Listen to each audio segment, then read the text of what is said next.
దేవునికి మహిమ కలుగును గాక. హల్లెలూయా.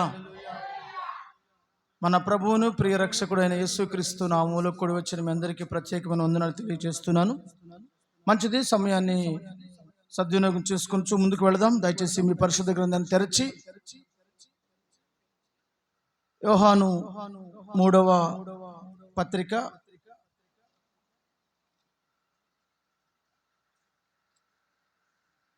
యోహాను రాస్తున్న 3వ పత్రిక మొదటి అధ్యాయము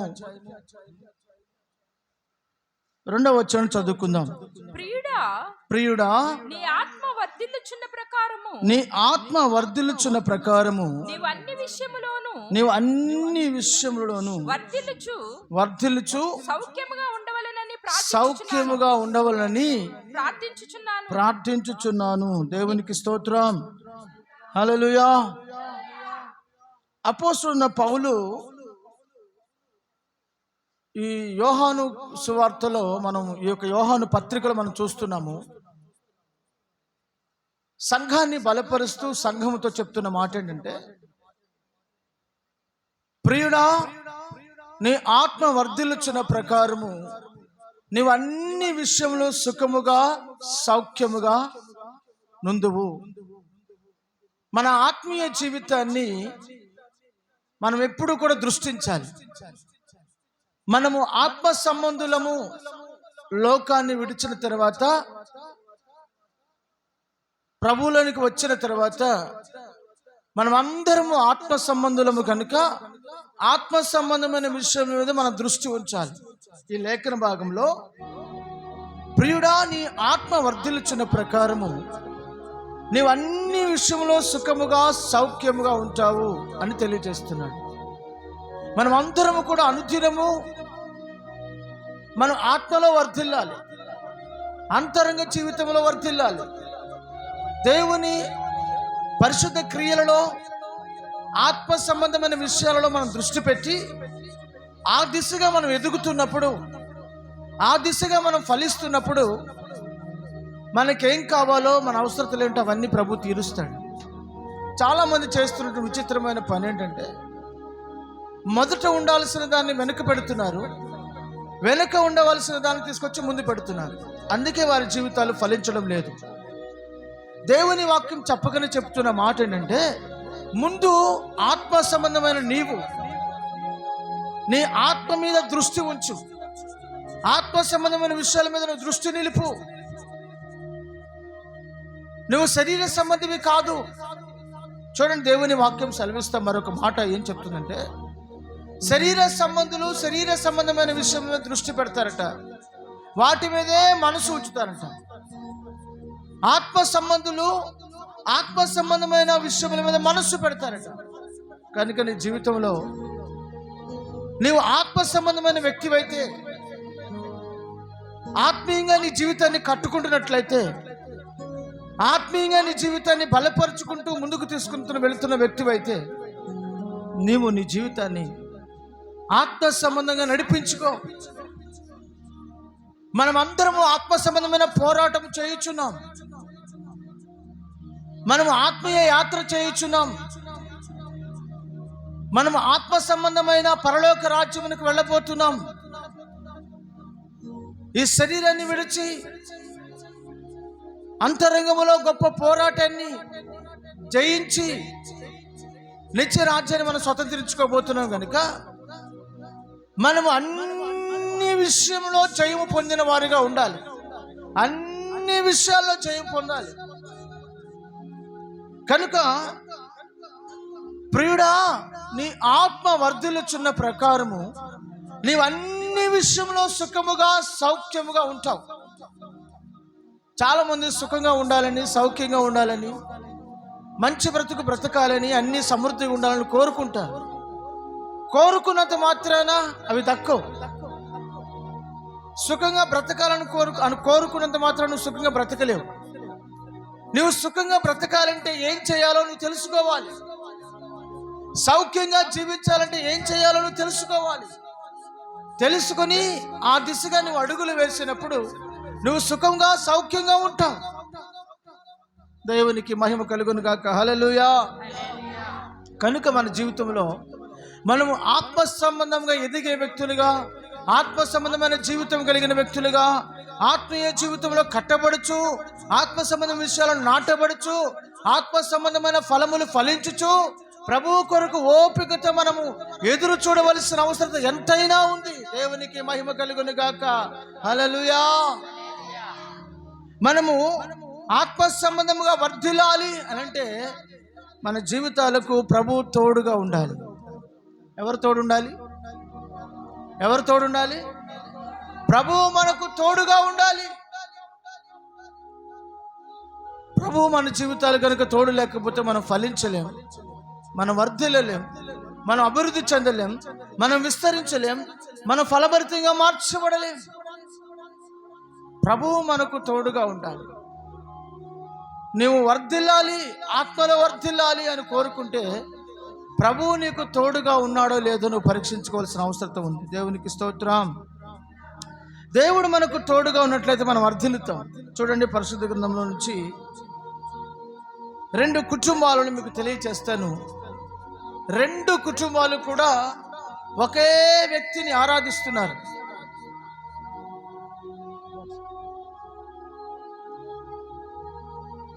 రెండు కుటుంబాలు కూడా ఒకే వ్యక్తిని ఆరాధిస్తూ ఉన్నారు. ఇద్దరిని దేవుడే అభిషేకించాడు, ఇద్దరిని దేవుడే ఏర్పరచుకున్నాడు. ఇద్దరికి దేవుని శక్తి తెలుసు, దేవుని గొప్పతనము కూడా తెలుసు. అయినప్పటికీ కూడా వారి ఇరువురు 2 కుటుంబాలుగా ఉన్నారు. 2 బలమైనటువంటి కుటుంబాలుగా ఎదిగారు. ఒక కుటుంబం ఏమో దేవుని తోడు నీడలో దేవుని మనసెరిగి దేవుని చిత్తాన్ని చేస్తూ దేవుని ఇష్టాన్ని జరిగిస్తూ ఒక కుటుంబము వర్ధిల్లుతూ ఉంది. మరొక కుటుంబం ఏమో దినదినము ఆ కుటుంబము ఆత్మీయ జీవితంలో దిగజారిపోతూ ఉంది. దానికి గల కారణాలు ఏమిటో ఈ దినం మీకు తెలియజేస్తాను. చూడండి, పరిశుద్ధ గ్రంథంలో నుంచి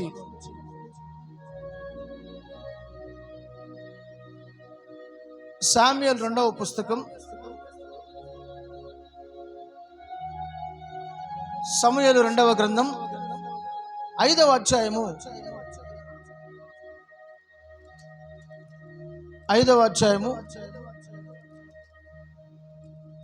10వ వచనం చదువుకుందాం. దావీదునకు అంతకంతకు వర్ధిల్లెను. చాలు, దావీదు అంతకంతకు వర్ధిల్లెను. అలాగే శామ్యూయలు రాసినటువంటి 2వ గ్రంథం 3వ అధ్యాయం 1వ వచనం కూడా చదువుకుందాం. సౌలు కుటుంబీకులకును దావీదు కుటుంబీకులకును బహుకాలము యుద్ధము జరుగగా దావీదు అంతకంతకు ప్రబలెను. సౌలు కుటుంబము అంతకంతకు నీరసిల్లెను. చాలు, చూడండి, 2 కుటుంబాలు. ఒక కుటుంబమేమో దినదినము ఆశీర్వదించబడుతూ వస్తుందట, ఒక కుటుంబమేమో దినదినము నీరసిల్లిపోతూ వస్తుందట. ఒక కుటుంబము క్రమక్రమముగా హెచ్చించబడుతూ ఘనపరచబడుతూ ఉన్నత శిఖరముల మీదకి వస్తూ ఉంది ఒక కుటుంబం. మరొక కుటుంబం దిగజారిపోతూ వస్తూ ఉంది. కారణం ఏమిటి అంటే, ఒక కుటుంబానికి దేవుడు తోడుగా ఉన్నాడు, మరొక కుటుంబాన్ని దేవుడు చేయి విడిచిపెట్టాడు. చేయి విడిచిపెట్టిన కుటుంబంలో కన్నీళ్లు, వేదన, రోదన, శోధన, బాధలు, ఇబ్బందులు, అవమానాలు, దుఃఖ సాగరములు ఆ కుటుంబం మునిగిపోతూ వస్తూ ఉంది. దేవుడు తోడుగా ఉన్న కుటుంబంలో ఎన్ని శ్రమలు ఎదురైనా, ఎన్ని ఇబ్బందులు ఎదురైనా, ఎన్ని సమస్యలు వచ్చినా వాటిని జయించుకుంటూ, వాటిని ఎదుర్కొంటూ ఉన్నతమైన స్థలంలోనికి ఎక్కుతూ ఉన్నారు. కారణం ఏంటంటే ఒక కుటుంబము దేవుని మనసరిగి నడుస్తూ ఉంది. ఒక కుటుంబము, ఆ కుటుంబం ఎవరంటే దావీదు. దావీదు దేవుని చిత్తానుసారముగా నడుచుకుంటున్నాడు. దేవుని చిత్తాన్ని గుర్తెరిగిన వాడు, దేవుని మనసు తెలుసుకున్నవాడు. నా జీవితంలో దేవా నీ చిత్తమే జరిగితే చాలు అని కోరుకున్నవాడు, దేవుని చిత్తము చేయడానికి ఇష్టపడినవాడు. మరి నీ జీవితంలో దేవుని చిత్తాన్ని జరిగిస్తున్నావా? దేవుని ఇష్టాన్ని నెరవేరుస్తున్నావా? నీ సొంత చిత్తాన్ని చేస్తున్నావా? సౌలు జీవితము దిగజారిపోవడానికి గల కారణం ఏంటంటే స్వచిత్తాన్ని చేస్తున్నాడు. తన సొంత ఇష్టాన్ని, తన సొంత ఆలోచనను, తన సొంత మార్గములో తన సొంతగా నడుస్తూ తన ఇష్టాన్ని జరిగిస్తున్నాడు, కానీ దేవుని ఇష్టాన్ని జరిగించలేకపోతున్నాడు. అందుకని దేవుడు సౌలుని చేయి విడిచిపెట్టవలసిన పరిస్థితి వచ్చింది. హద్దులు మీరి ప్రవర్తిస్తున్నాడు, చేయకూడని పనులన్నీ చేస్తున్నాడు. అందుకని దేవుడు అతనికి తోడుగా లేడు.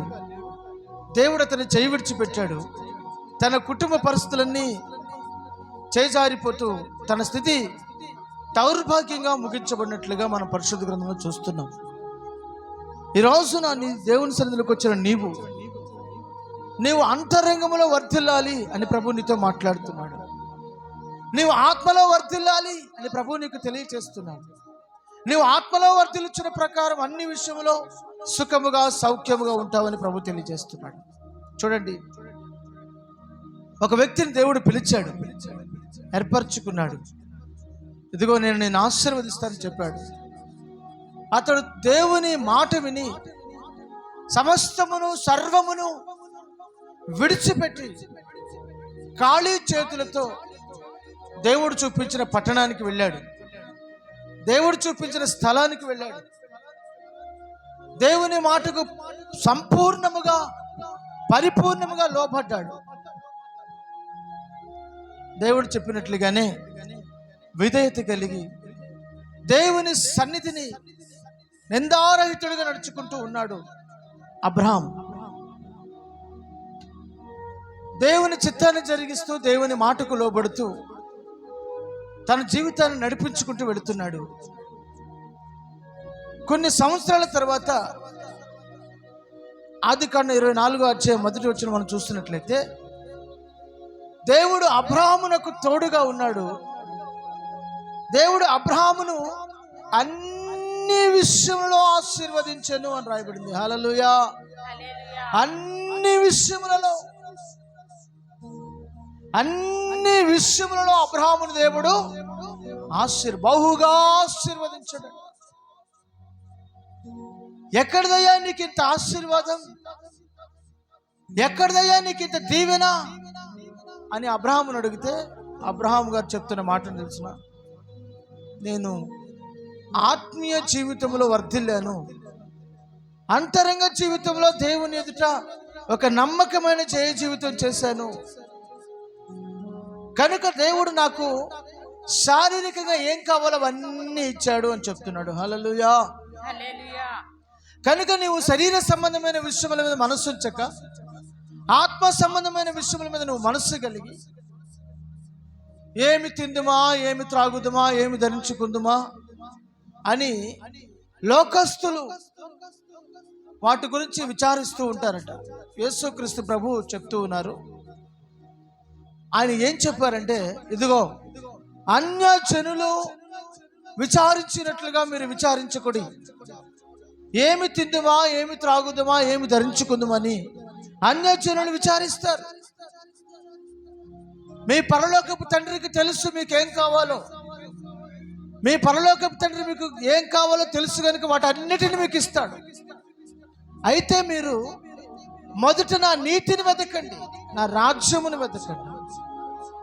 నువ్వు వెతకవలసిన వాటిని వెతకకుండా అనవసరమైన వాటిని వెతుకుతున్నట్లయితే నీకు చెందవలసిన దీవెనలు, చెందవలసిన ఆశీర్వాదాలు నీకు దూరం అయిపోతాయి. శ్రేష్టమైనవి, విలువైనవి, అమూల్యమైనవి, ఖ్యాతి గలవి, రమ్యమైనవి, మంచి వాటిని వెతుకు. నువ్వు వాటిని వెతికినట్లయితే అవి నీకు దొరుకుతాయి. వాటి చేత నీ జీవితాన్ని తృప్తిపరచుకో. అనవసరమైన వాటిని వెతుకుచూ కాలయాపన చేస్తూ ఉంటావు. కాబట్టి నీవు దేవుని నీతిని, రాజ్యం వెతికినట్లయితే నీకు కావలసినవన్నీ దేవుడు నీకు అనుగ్రహిస్తాడు. Praise the Lord. Hallelujah, hallelujah. మరొక మాట కూడా మనం చదువుకుందాం. చూడండి, దేవుడు ఎంతగానో ఆశీర్వదించాడు. ఎంత ఆశీర్వదించాడు అంటే ఇంతని చెప్పలేం. ఇంత పరిధి వరకే ఆశీర్వదించాడని చెప్పలేం. చెప్పలేనంత విస్తారముగా ఆశీర్వదించాడు. తను ఒంటరివాడే. తనకెవరూ లేరు చెప్పుకోవడానికి. అయిన వాళ్ళు లేరు, తోబుట్టువు లేరు, స్నేహితులు లేరు, తెలిసిన వాళ్ళు కూడా లేరు, రక్త సంబంధికులు లేరు. అయినా పరాయి దేశంలో చూచుచున్న దేవుని ఎదుట ఒక నమ్మకమైన భక్తి జీవితాన్ని కొనసాగించాడు. ఈరోజు దేవుని మందిరానికి వస్తున్నావు. అందరికీ నువ్వు తెలుసు, నువ్వు దేవుని మందిరానికి వెళతావని కూడా తెలుసు. అయినా నీలో భక్తి జీవితం లేదు, అయినా నీలో సంపూర్ణత లేదు, అయినా నీలో పరిశుద్ధత లేదు. కానీ ఎవరు లేని ప్రాంతంలో, తనది కాని దేశంలో యోసేపు ఎంతో దేవుని ఎదుట నమ్మకస్తుడిగా ఉన్నాడు, పరిశుద్ధుడిగా ఉన్నాడు, యథార్థవంతుడిగా ఉన్నాడు, భక్తి మార్గంలో తొలగిపోలేదు. దేవుని కొరకు ఎంతో చక్కని జీవితాన్ని చేశాడు. ఇనుము అతని సంకెళ్ళ చేత అతని శరీరము బాధించబడింది. సంకెళ్ళు అతని చేతులను బంధించాయి, సంకెళ్ళు అతని కాళ్ళను బంధించాయి, సంకెళ్ళు అతనికి బాధ కలుగ చేశాయి. అయినప్పటికీ కూడా ఎంతో నమ్మకమైన జీవితాన్ని చేశాడు యోసేపునకు దేవుడు తోడుగా ఉన్నాడు. చూడండి, ఆదికాండం 39వ అధ్యాయము 2 నుండి 5 వరకు చదువుకుందాం. యెహోవా చదవండి. యోసేపునకు తోడైయుండెను గనుక అతడు వర్ధిల్లుచు తన యజమానుడగు ఐగుప్తుని ఇంట నుండిను యెహోవా అతనికి తోడైయుండెననియు అతడు చేసినదంతయు అతని చేతిలో యెహోవా సఫలము చేసిననియు అతని యజమానుడు చూచినప్పుడు యోసేపు మీద అతని కటాక్షము కలిగెను గనుక అతని యొద్ద పరిచర్య చేయువాడాయను. మరియు అతడు తన ఇంటి మీద విచారణకర్తగా అతన్ని నియమించి తనకి కలిగినదంతయు అతని చేతికి అప్పగించెను. అతడు తన ఇంటి మీదను తనకు కలిగిన అంతటి మీదను అతనిని విచారణకర్తగా నియమించిన కాలము మొదలుకొని యెహోవా యోసేపు నిమిత్తము ఆ ఐగుప్తుని ఇంటను ఆశీర్వదించెను. హల్లెలూయా. యెహోవా ఆశీర్వాదము ఇంటిలోనేమి పొలములోనేమి అతనికి కలిగిన సమస్తం మీద ఉండెను. హల్లెలూయా. చూడండి, ఒక్క యోసేపును బట్టి దేవుడు ఐగుప్తును ఆశీర్వదించాడు. ఒక్క యోసేపును బట్టి ఫరో ఇంటి వారందరినీ దీవించాడు. అతనికి కలిగినంతటినీ ఆశీర్వదించాడు. ఒకవేళ నీ ఇంట్లో ఆశీర్వాదం లేక కన్నీరు కారుస్తున్నవేమో, నీ పరిస్థితులు బాగోలేదని బాధపడుతున్నవేమో, కానీ యోసేపు వలె నీ ఇంటి వారు మంచివారు కార్యము అయినప్పటికీ కూడా నీవు యోసేపు వలె దేవుని కొరకు ఒక నమ్మకమైన జీవితం చేయగలిగితే, యోసేపుని బట్టి ఆ ఇంటి వారిని ఆశీర్వదించినట్లుగా దేవుడు నిన్ను బట్టి నీ ఇంటి వారిని ఆశీర్వదిస్తాడు. హల్లెలూయా, హల్లెలూయా. చూడండి, యోసేపునకు దేవుడు తోడుగా ఉన్నాడట. దేవుడు తోడుగా ఉన్నాడు కనుక అతడు వర్ధిల్లుచు వస్తున్నాడు. ఆత్మలో అతడు వర్ధిల్లాడు, శరీర రీతిగా కూడా వర్ధిల్లుతూ వస్తున్నాడు. చూడండి, అతడు చేసిన ప్రతి పని సఫలమవుతూ వస్తూ ఉంది. ఆ లేఖన భాగంలో మనం చూసినట్లయితే అతనిని బట్టి దేవుడు తోడుగా ఉన్న విధానం బట్టి అతడు ఆత్మీయ జీవితంలో కట్టబడిన వాడుగా, ఫలించేవాడుగా, ఆత్మీయ జీవితంలో వర్ధిల్లేవాడుగా ఉన్న విధానం బట్టి అతని చేతి పనిని దేవుడు సఫలము చేస్తూ వచ్చాడట. రెండవదిగా ఆ పై అధికారులకి, యోసేపు పైన ఉన్న అధికారులందరికీ కూడా యోసేపు మీద కటాక్షం కలిగేలా చేశాడు దేవుడు. చూడండి ఎంత మంచి దేవుడు మన దేవుడు, ఎంత మంచి దేవుడు మన దేవుడు. ఇంకా మూడవది, విచారణకర్తగా అన్నిటినీ ఏముందో ఏమి లేదో, ఏది ఎక్కడ ఉంచాలో, ఏది ఎక్కడ పెట్టాలో ఒక బాధ్యత, ఒక విచారణకర్తగా అతను యోసేపు నియమించబడ్డాడు. ఫరో ఇంటిలో కలిగినదంతయు, యజమానుడికి కలిగినదంతయు కూడా ఎవరి చేతికి అప్పగించబడింది? యోసేపు యొక్క చేతికి అప్పగించబడింది. చూడండి, కలిగినదంతా యోసేపు చేతికి అప్పగించబడిందంటే ఎంత నిజాయితీ పరుడో, ఎంత యథార్థవంతుడో కదా. కనుక అతనికి కలిగినదంతా కూడా యోసేపు చేతికి అప్పగించబడినంత యథార్థత, పరిశుద్ధత, నమ్మకత్వం, భక్తి జీవితం యోసేపు జీవితంలో మనం చూస్తున్నాం. దేవునికి మహిమ కలుగును గాక. హల్లెలూయా, హల్లెలూయా. కాబట్టి మన జీవితంలో మనము ఫలభరితముగా మార్చబడాలి, ఆత్మలో ఫలించాలి, ఆత్మలో ఫలించాలి. ప్రియుడా, నీ ఆత్మ వర్ధిల్లుచున్న ప్రకారము నీవు అన్ని విషయంలో సుఖముగా, సౌఖ్యముగా నుండవు. మొదటిగా నీవు ఆత్మీయ జీవితంలో వర్ధిల్లాలి, ఆత్మీయ జీవితంలో ఫలించాలి. ఫలించాలంటే ఏం చేయాలి? ఫలించాలంటే ఏం చేయాలి? ఒక మూలలో కూర్చొని నేను ఫలించాలి, నేను ఫలించాలి, నేను ఫలించాలి, నేను ఫలించాలంటే నువ్వు ఫలిస్తావా? ఫలించవు. ఒక చెట్టు నువ్వు నాటి ఇది బతకాలి, ఇది బతకాలి, ఇది బతకాలి, ఇది బతకాలంటే బతుకుతుందా? బ్రతకదు. ఏం చేయాలి? చెట్టు నాటిన తర్వాత నీరు పోయాలి, ఎరువేయాలి, దాన్ని చూసుకుంటూ ఉండాలి, కాపాడుకుంటూ ఉండాలి. అప్పుడు అది ఒక దినాన ఏం జరుగుతుంది? చక్కగా ఎదిగి ఫలభరితంగా మారి మంచి పండ్లను ఇచ్చి నీ ఆశను తృప్తిపరుస్తుంది. హల్లెలూయా.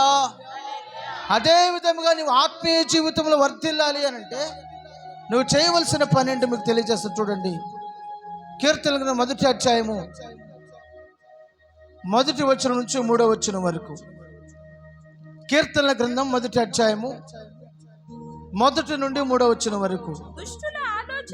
దుష్టుల ఆలోచన చప్పున నడువక, పాపుల మార్గమును నిలువక, అపహాస్యకులు కూర్చున్న చోటున కూర్చుండక, యెహోవా ధర్మశాస్త్రమునందు ఆనందించుచు దివారాత్రములు దాన్ని ధ్యానించేవాడు ధన్యుడు. అతడు నీటి కాలంలో ఎవరైనా నాటబడిన వాడే, ఆకు వాడక తన కాలమందు ఫలమిచ్చు చెట్టు వలె ఉండును. హల్లెలూయా.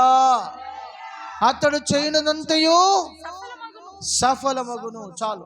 చూడండి, లేఖన భాగంలో నువ్వు ఫలించాలి, నువ్వు అంతరంగంలో కట్టబడాలి, నువ్వు ఆత్మీయ జీవితంలో అభివృద్ధి చెందాలి. ప్రియుడా, నీ ఆత్మీయ జీవితం వర్ధిల్లుచున్న ప్రకారము నువ్వు అన్ని విషయంలో వర్ధిల్లుతావు అని చెప్తున్నాడు. ఇప్పుడు ప్రశ్న ఏంటంటే, నువ్వు అంతరంగ జీవితంలో వర్ధిల్లాలి అంటే ఏం చేయాలంటే నువ్వు దేవుని ధర్మశాస్త్రం నందు ఆనందించాలి. హల్లెలూయా. దివారాత్రులను దేవుని ధర్మశాస్త్రాన్ని ధ్యానించాలి.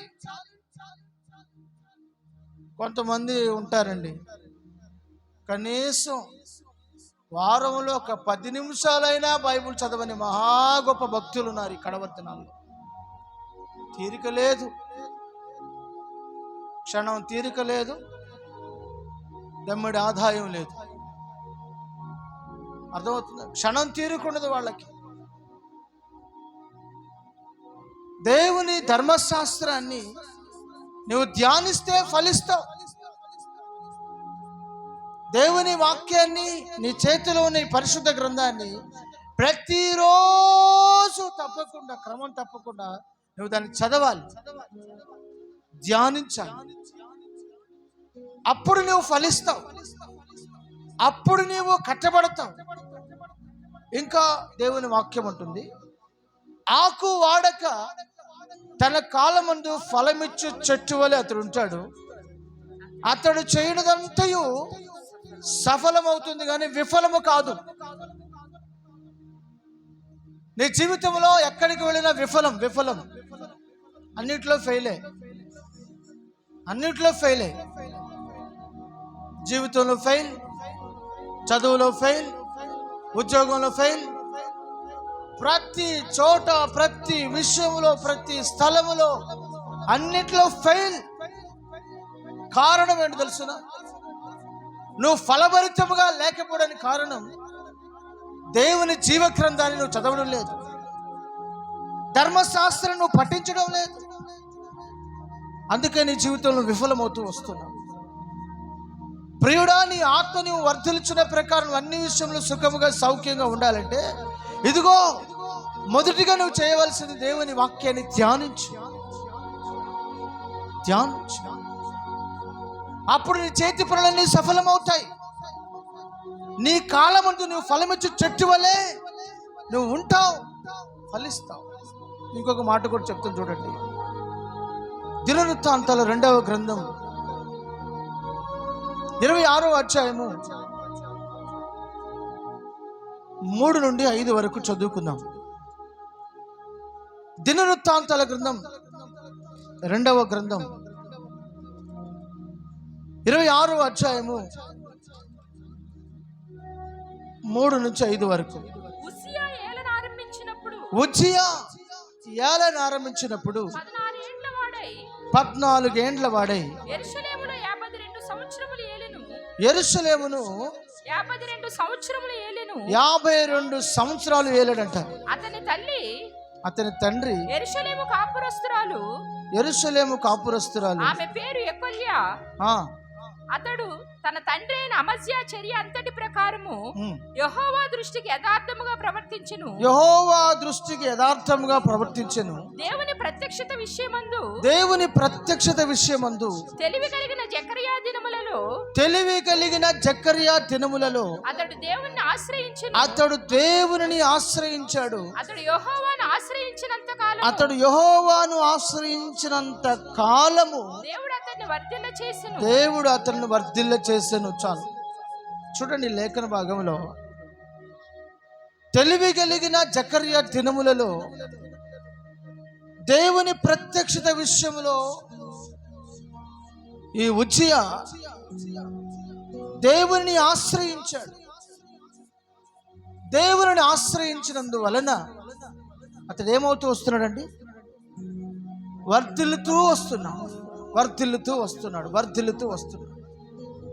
నీ జీవితంలో వర్ధిల్లాలి, నీ జీవితంలో ఫలించాలి అని నువ్వు కోరుకుంటే మొదటిగా దేవుని ధర్మశాస్త్రాన్ని ధ్యానించాలి, దేవుని వాక్యానుసారంగా నడుచుకోవాలి. రెండవదిగా నువ్వు చూస్తున్నట్లయితే దేవుని నువ్వు ఆశ్రయించాలి. మనుషులను కాదు నువ్వు ఆశ్రయించాల్సింది, బంధువులు రక్త సంబంధికులను కాదు నువ్వు ఆశ్రయించాల్సింది, రాజకీయ నాయకులను కాదు నువ్వు ఆశ్రయించాల్సింది. అర్థమవుతుందండి? నువ్వు ఆశ్రయించవలసింది ఎవరిని అంటే దేవాది దేవుని నువ్వు ఆశ్రయించాలి. ఆశ్రయిస్తే నువ్వు వర్ధిల్లుతావు. ఆయనను ఆశ్రయించిన వారందరినీ ఆయన వర్ధిల్ల చేయవాడు, విస్తరింప చేయవాడు, దీవించు. అతడు బహుగా వర్ధిల్లాడు. ఆశ్రయించిన కాలం అతడు దీవించబడ్డాడు. తర్వాత ఏమైంది? అతడు బహుగా విస్తరించి ఆశీర్వదించబడి దీవించబడిన తర్వాత ఇప్పుడు ఆయనకి గర్వం వచ్చేసింది. ఏమొచ్చేసింది? గర్వం. కొంతమంది చూడండి, కొంచెం దేవుడిస్తే చాలు ఇక దేవుని సన్నిధికి రాదు. కొంచెం కడుపు నిండా తింటే చాలు ఇక దేవుని సన్నిధిలో ప్రార్థన చేయడం మానేస్తారు. కొంచెం దేవుడు పైకి తీసుకొస్తే చాలు, ఇక దేవుణ్ణే మర్చిపోతారు. కొంచెం దేవుడు అప్పులు తీరిస్తే చాలు, కొంచెం దేవుడు వారికి ఉద్యోగం ఇస్తే చాలు, వ్యాపారం ఇస్తే చాలు, చేతి పని ఇస్తే చాలు, ఇక ఆదివారాలు దేవుని సందులో కనబడరు. ఆదివారం కూడా పని చేసుకుంటూ వెళ్ళిపోతాడు. ఇంతకీ నీ జీవితంలో దేవుడు నీకు ఇచ్చింది అది దేవుడా, లేకపోతే దేవుడే నీకు దేవుడా? నీ పని నీకు దేవుడా? నీకు ఉద్యోగం నీ దేవుడా? నీ వ్యాపారం నీ దేవుడా? నీ చేతి పని నీ దేవుడా? లేకపోతే అన్నీ ఇచ్చిన వాడు దేవుడా? గుర్తించలేని అమాయక పరిస్థితులకి, గుడ్డితనంలోనికి వెళ్ళి నీ పనే నీకు దేవుడు అనుకొని నిజమైన దేవుడు నువ్వు పక్కకు పెట్టేస్తున్నావు. ఇతడు కూడా మనస్సును గర్వించి, దేవుడు ఇచ్చిన దాన్ని బట్టి గర్వించి దేవుణ్ణి మర్చిపోయాడట. చూడండి అక్కడే అయితే అదే అధ్యాయంలో 15-16 వచనం చదువుకుందాం. మరియు అతడు దినవృత్తాంతాలు 2వ గ్రంథం 26వ అధ్యాయము 15-16 వచనం చదువుకుందాం. మరియు అతడు అంబులనేమి పెద్ద రాళ్ళనేమి ప్రయోగించుటకై ఉపాయశాలులను కల్పించిన యంత్రములను యెరూషలేములో చేయించి దుర్గములలోను బురుజులలోను ఉంచెను. అతడు స్థిరపడు వరకు అతనికి ఆశ్చర్యకరమైన సహాయము కలిగెను గనుక, అతడు స్థిరపడు వరకు అతనికి ఆశ్చర్యకరమైన సహాయం కలుగుతూ వస్తుందట. అతని కీర్తి దూరంగా వ్యాపించిందట. అయితే అతడు స్థిరపడిన తరువాత అతడు మనస్సును గర్వించి చెడిపోయాడు. చాలు, చూసారండి, ఆశ్చర్యకరమైన సహాయం, అద్భుతమైన సహాయం అతని కలుగుతూ వస్తుంది దేవుణ్ణి ఆశ్రయించినందుకు. అతడు స్థిరపడి బలపడి మంచి పేరు తెచ్చుకొని పేరు ప్రఖ్యాతులు గాంచిన తర్వాత మనస్సున గర్వించి చెడిపోయాడు.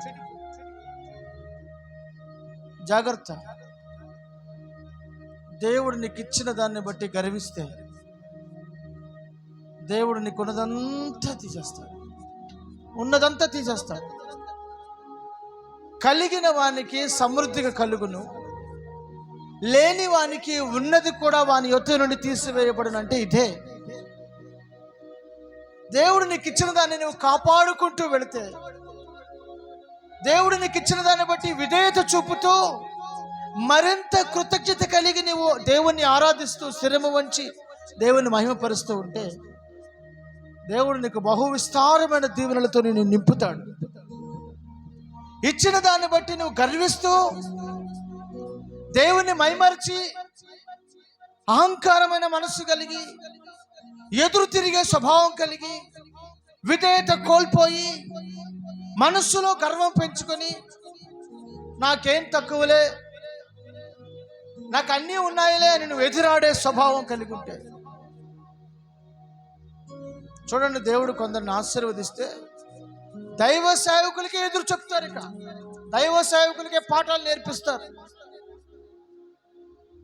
పాస్టరమ్మ గారు మీరు అట్లా కాదండి, ఇట్లా చేయాలి. పాస్టర్మలు బలహీనులు కదా పాస్టర్ గారి కంటే, అందుకనే పాస్టరమ్మ గారి దగ్గరికి వెళ్ళి పాస్టరమ్మ గారికి ఎదురు చెప్తూ ఉంటారు.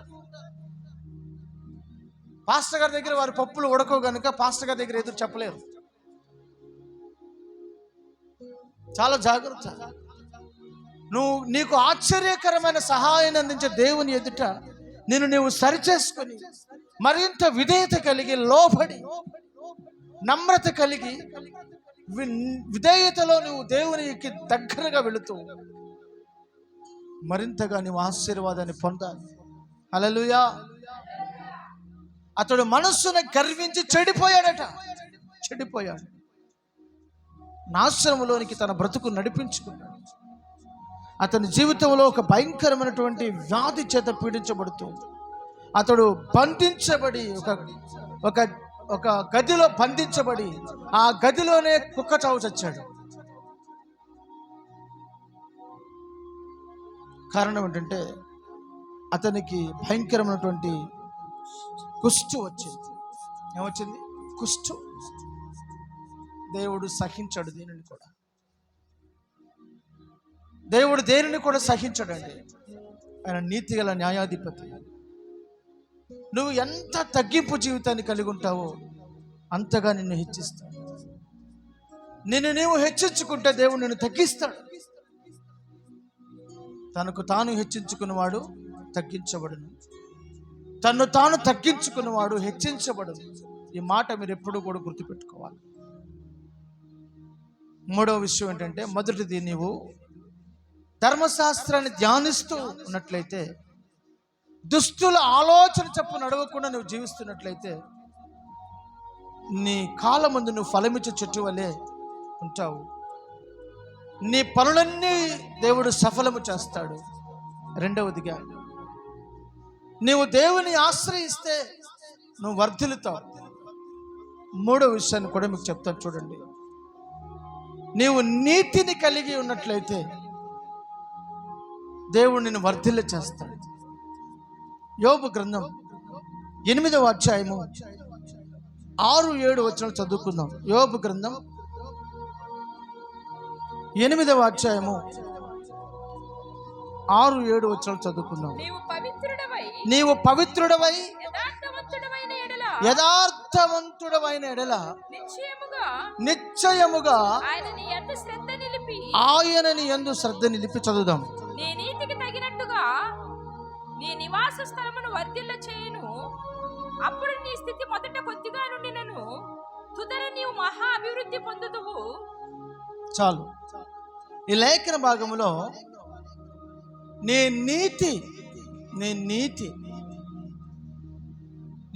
నీతిని బట్టి నీ నివాస స్థలమును దేవుడు వర్ధిల్ల చేస్తాడు. నీ నీతి కొంచెమే అయితే నీకొచ్చే ఆశీర్వాదం కూడా కొంచెమే. నీ నీతి బహు విస్తారమైనదైతే నీకొచ్చే ఆశీర్వాదం కూడా విస్తారమైనది. అందుకంటున్నాడు, నీవు పవిత్రుడవై యథార్థవంతుడవైనలా నిశ్చయముగా నీ యందు ఆయన శ్రద్ధ నిలిపి నీ నీతికి తగినట్లుగా నీ నివాస స్థలమును వర్ధిల్ల చేయండి. అప్పుడు నీ స్థితి మొదటి కొంచెం ఉండి నా తుదకు నీవు మహా అభివృద్ధిని పొందుతావు. మొదటిగా చూసినట్లయితే, నీతిలో ఉండవలసినటువంటి కార్యాలు ఏమిటంటే, మొదటిగా నువ్వు నీతిమంతుడిగా ఉండాలి. అప్పుడు దేవుడు నిన్ను వర్ధిల్ల చేస్తాడు. ఎటువంటి అభివృద్ధి అది? మహాభివృద్ధిలోనికి దేవుడు నిన్ను తీసుకొస్తాడు. కీర్తన గ్రంథం 72వ అధ్యాయము 7వ వచనం చూడండి. 72వ అధ్యాయము 7వ వచనం త్వరగా. కీర్తనల గ్రంథం 72వ అధ్యాయం 7వ వచనం. నీతిమంతులను ఆయన వర్ధిల్ల చేయును, వారికి ఆయన క్షేమాభివృద్ధిని కలుగ చేయును. చదువు మాట చదువు. 72వ కీర్తన 7వ వచనం. అతని దినములలో నీతిమంతులు వర్ధిల్లుదురు, చంద్రుడు లేకపోయే వరకు క్షేమాభివృద్ధిని కలుగును. క్షేమాభివృద్ధి వారికి కలుగును. దేవుడు నీతిమంతులు ఏం చేస్తాడంట? వర్ధిల్ల చేస్తాడు. క్షేమాభివృద్ధి, క్షేమము ప్లస్ అభివృద్ధి, ఇవి రెండు దేవుడిచ్చే ఆశీర్వాదాలండి. క్షేమం, కాపుదల, భద్రత, ఆరోగ్యం, నెమ్మది, సమృద్ధి, సమాధానం, శాంతి, క్షేమాభివృద్ధిని కలుగ చేస్తాడు ఆయన వారికి. అంత మాత్రమే కాకుండా వారి దేవుడు వర్ధిల్ల చేస్తాడు. ఎవరిని? నీతిమంతులను. కాబట్టి నీ జీవితంలో మూడవ అనుభవం ఏంటంటే, నీతిని కలిగి నువ్వు జీవించాలి. దేవుని నీతి అంటే దేవుని చిత్తం, దేవుని ఇష్టం, దేవుని మనసరిగి నడుచుకోవడం, దేవుని ఆలోచన తప్పున నడుచుకోవడం, అది దేవుని నీతిని నెరవేర్చడం. మరొక విషయాన్ని కూడా మీకు తెలియజేస్తాను చూడండి. దేవునికి నీవు లేదా దేవుని వాక్యానికి నీవు విధేయత చూపించాలంట. ఏం చూపించాలి? విధేయత.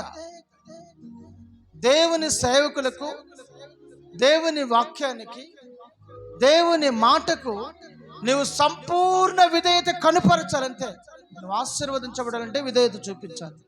చూడండి, పరిశుద్ధ గ్రంథం నుంచి దినవృత్తాంతం మొదటి గ్రంథం 22వ అధ్యాయము 12-13 వచనాలు చదువుకుందాం. దినవృత్తాంతాల మొదటి గ్రంథం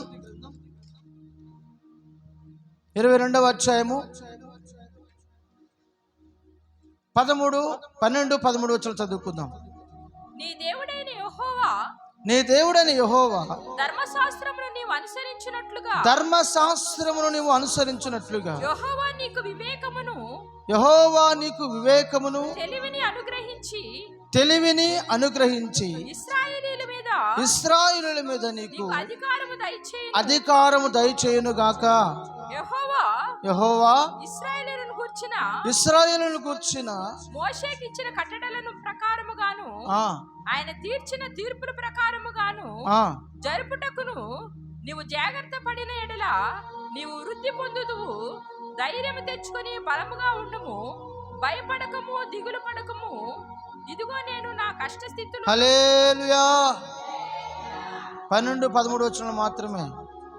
అక్కడ రాయబడిన మాట ఏంటంటే దేవుని వాక్యమునకు విధేయత. నువ్వు జాగ్రత్త పడిన ఎడల మోషే నీకు ఇచ్చిన కట్టడల ప్రకారము అనగా ధర్మశాస్త్రం, దేవుని వాక్యం, ధర్మశాస్త్ర ప్రకారము దేవుని వాక్యానుసారముగా నువ్వు నడుచుకున్న ఎడల, నువ్వు జీవించిన ఎడల అంటూ నువ్వు జాగ్రత్తగా ఉన్న ఎడల నీవు వృద్ధి పొందుదువు. ఏమవుతావు? వృద్ధి పొందుతావు. కొంతమంది దేవుని వాక్యాన్ని ఇక్కడ ఈ చెవితో వింటారండి, బయటకు వెళ్ళిన తర్వాత, గేటు బయటకు వెళ్ళిన తర్వాత ఈ చెవితో మర్చిపోతారు.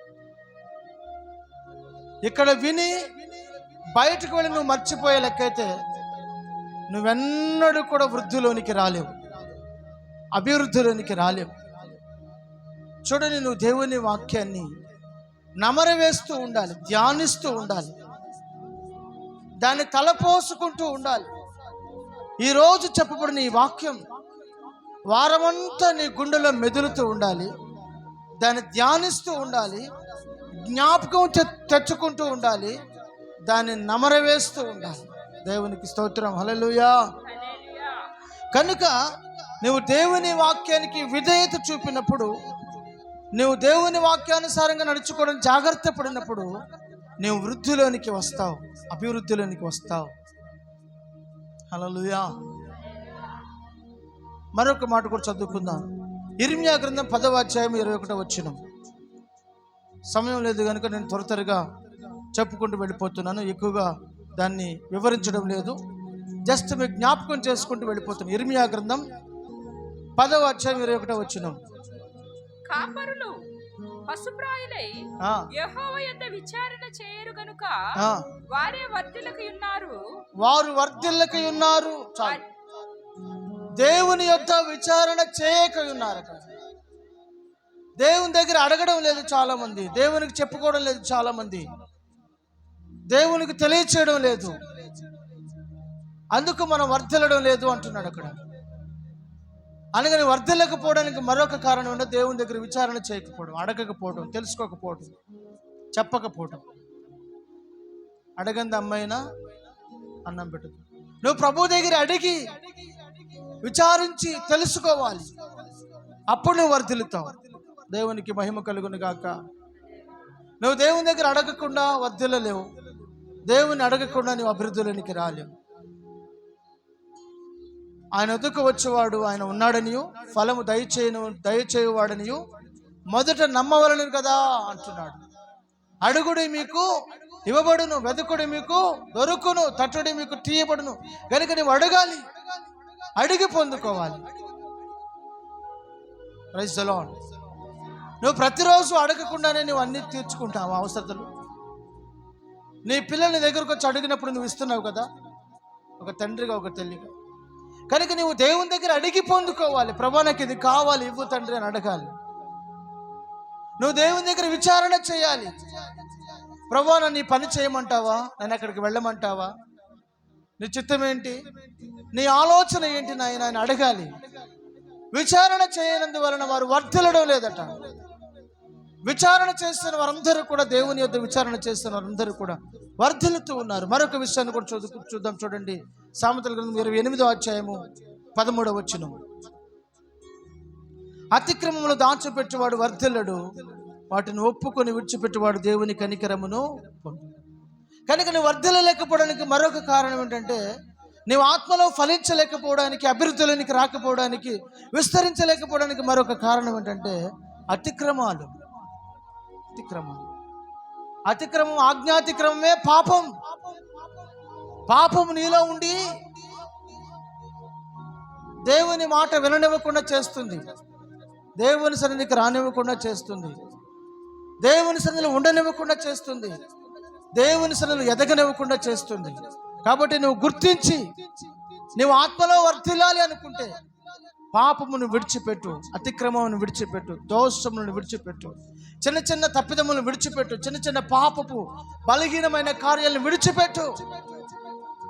వాటిని గుడాలను తొలగించు, నీ మనస్సులోంచి తీసివే. అప్పుడు నీవు వర్ధిల్లుతావు. దేవునికి మహిమ కలుగును గాక. హల్లెలూయా, హల్లెలూయా. చూడండి, సామెతల గ్రంథము 14వ అధ్యాయము 11వ వచనం. 14:11 త్వరగా చదవాలి.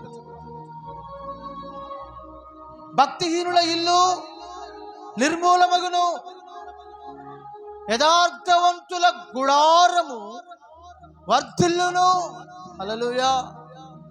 నీ ఇల్లు వర్ధిల్లుతుందా? నీ పిల్లలు వర్ధిల్లుతున్నారా? నీ స్థితి, నీ వ్యాపారం, నీ బ్రతుకు బాగుంటుందా? వర్ధిల్లుతున్నావా?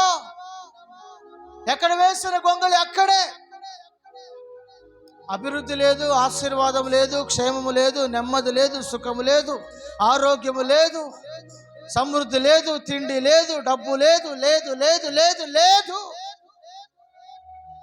నీ జీవితంలో లేకపోవడానికి కారణం ఏంటి? లేఖన భాగంలో ఉంటుంది, అతిక్రమములు, అతిక్రమములు, అతిక్రమములు. పాపం, పాపం, పాపం, పాపం, పాపము జుర్రుకుంటూ ఉన్నావు చాలా మంది జీవితం. చాలా మంది పాపం అంటే ఎంత ఇష్టపడి చేస్తారు దాన్ని.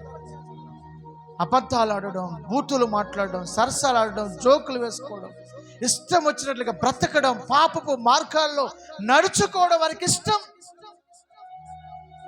అవి నిన్ను వర్ధిల్లకుండా నీ ఆశీర్వాదాన్ని అడ్డుకుంటున్నాయి. దేవుని దగ్గర అవి నిలబడుతున్నాయి. నువ్వు ఎలా అతన్ని ఆశీర్వదిస్తావు?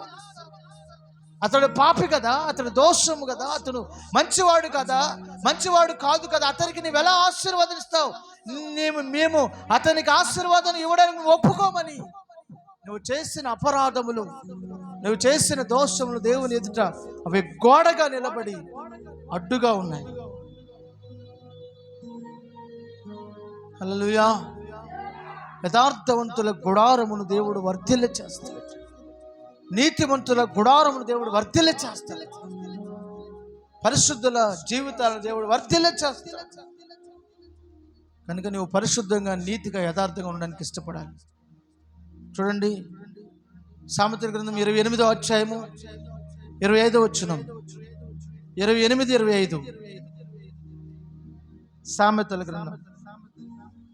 పేరాస గలవాడు కలహము రేపును, పేరాస గలవాడు కలహము రేపును. యెహోవా యందు నమ్మకయించువాడు వర్ధిల్లును, యెహోవా యందు నమ్మికయుంచువాడు వర్ధిల్లును. దేవుని యందు నీకు నమ్మకం ఉందా? కొంతమంది నమ్మినట్టే ఉంటారు, అంతే. నమ్మినట్టే ఉండి నట్టేటలు ముంచేస్తారు. నమ్మినట్టే ప్రభువుని వెంబడించినట్టే ఉంటారు, కానీ నిజంగా దేవుని మనసులో నమ్మలేరండి. ఏదో పెదవులతో పెదవులతో పైన దేవుని నమ్ముతారు, అంతే. లోతుగా దేవుని నమ్మరు. అంతరంగంలో దేవుని మీద నమ్మకం ఉండదు వాళ్ళకి. ఏదైనా గడ్డు సమస్య వచ్చినప్పుడు, ఇబ్బంది వచ్చినప్పుడు, దుఃఖం వచ్చినప్పుడు, ఆపద వచ్చినప్పుడు వాళ్ళ నమ్మకం ఎటు వెళ్ళిపోతుందో తెలియదు. దేవుని మీద నుంచి నమ్మకం తొలగిపోతుంది. దానియేలు జీవితంలో చాలా బహు నమ్మకస్తుడు దానియేలు. భక్తి విషయంలో దేవుని నమ్మాడు దానియేలు. దేవుని నమ్మాడు దానియేలు. 6:28 అధ్యాయం 28 రాయబడిన మాట చదవండి. దానియేలు గ్రంథం 6:28. త్వరగా ఫాస్ట్గా చదవాలి.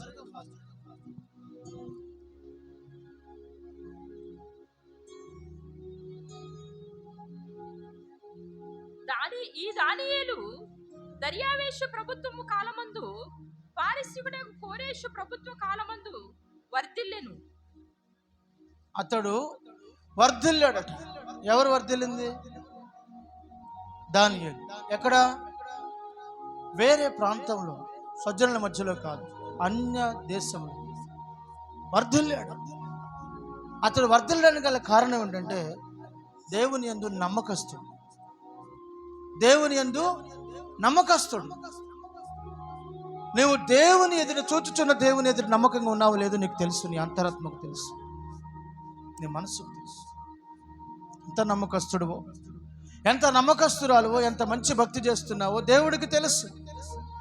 అందుకే నీ నీతికి తగినట్లుగా నేను దేవుడు వర్ధిల్ల చేస్తాడు. ఒక నమ్మకమైన జీవితం కలిగిన వారిని దేవుడు వర్ధిల్ల చేస్తాడు.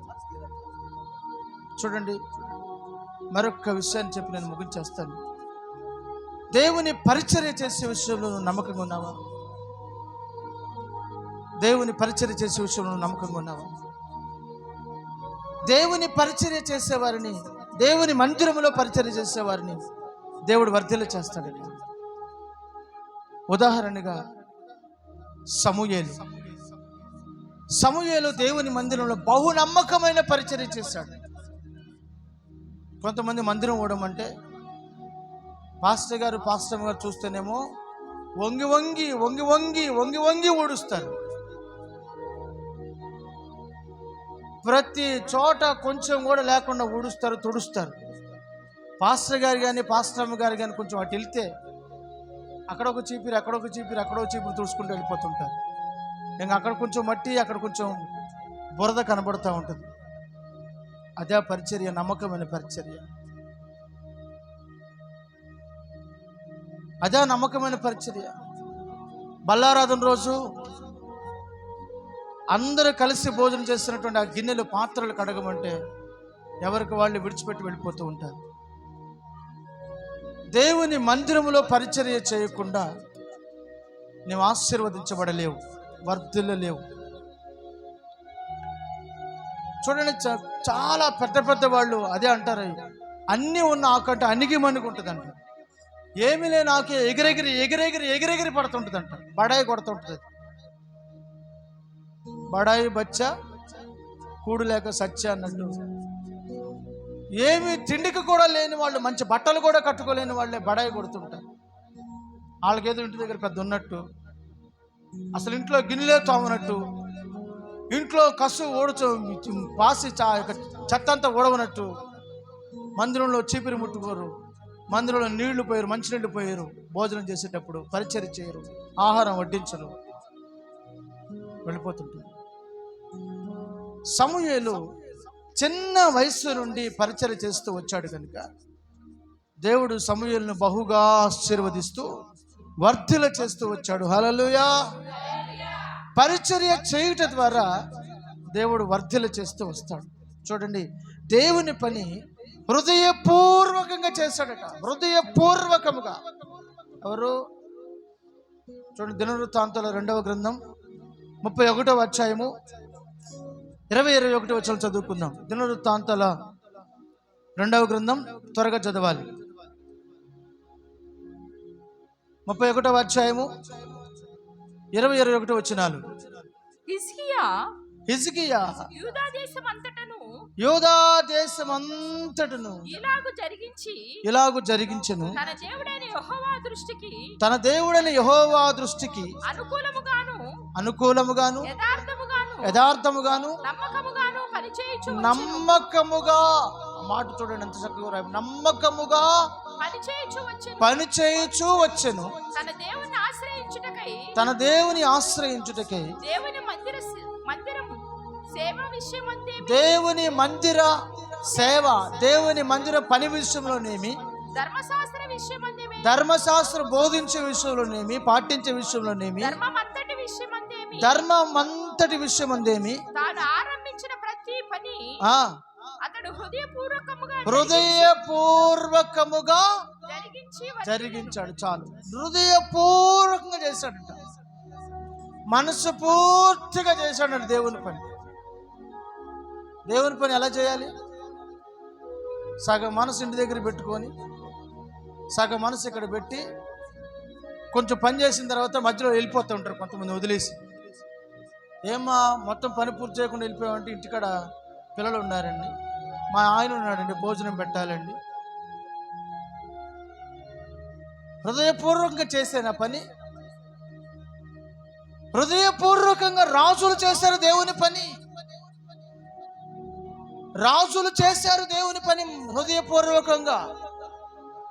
ఆఫ్టర్ ఒక సామాన్యమైన వ్యక్తివి నువ్వు చేయలేకపోతున్నావు, చిన్న ఉద్యోగం నువ్వు చేయలేకపోతున్నావు, చిన్న వ్యాపారం నీది చేయలేకపోతున్నావు, చిన్న చదువు నీది చేయలేకపోతున్నావు.